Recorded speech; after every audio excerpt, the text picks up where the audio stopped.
Welcome everyone, this is Mindy Egan for My Favorite Things, and in today's video I'm going to be creating another shimmery background, but this time I'm using my Distress Oxides and Perfect Pearls. The products I'm going to be using today is this Banner Day Celebration stamp set, and I'm also going to use It's a Banner Day die set, and then I have the Roses All Around background stamp.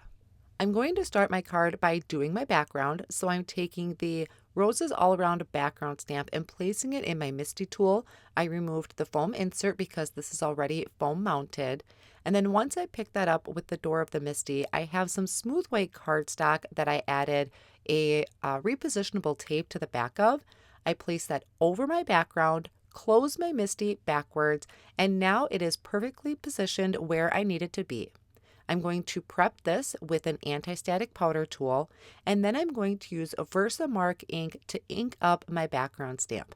Now this is also one of the reasons why I used that repositionable tape, is because my cardstock is going to stay stuck to the back of my Misty, and I can stamp this multiple times.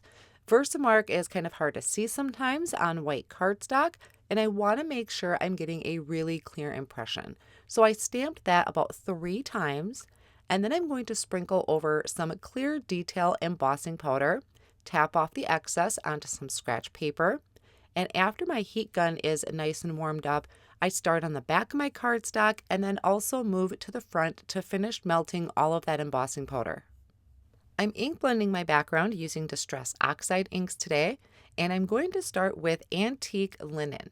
So I'm going to start on one end of the cardstock, and I'm using a foam sponge tool to apply that ink, just going in circular motions, and I'll work my way about a third of the way up the cardstock.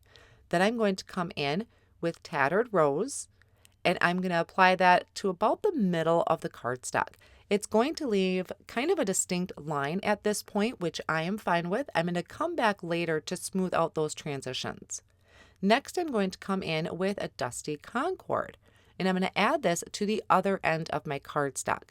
I'm also using a Post-it note to kind of protect my fingers and also my cardstock from any fingerprints. Then I'm going to go back over all of those lines with my blending tools to help smooth that transition out. Now, I wanted this to be just a little bit more vibrant, so I'm going to bring in a darker purple, and I think this is the Villainous Potion, Villainous Purple, the Villainous one, and I'm adding that to the top, and then just going to go back through the rest of my colors, that Dusty Concord, the Tattered Rose, and also the Antique Linen. Then I'm going to just kind of buff over my background with a paper towel to remove any excess ink that is sitting on top of that embossing powder. A fun technique that I've really been wanting to try is taking Perfect Pearls and applying this over my background. Now, because I did so much ink blending, my ink is still wet, so it's going to kind of grab on to this Perfect Pearls. And I'm just using this small brush to pick up a little bit of the Perfect Pearls powder and then brush that all over the background.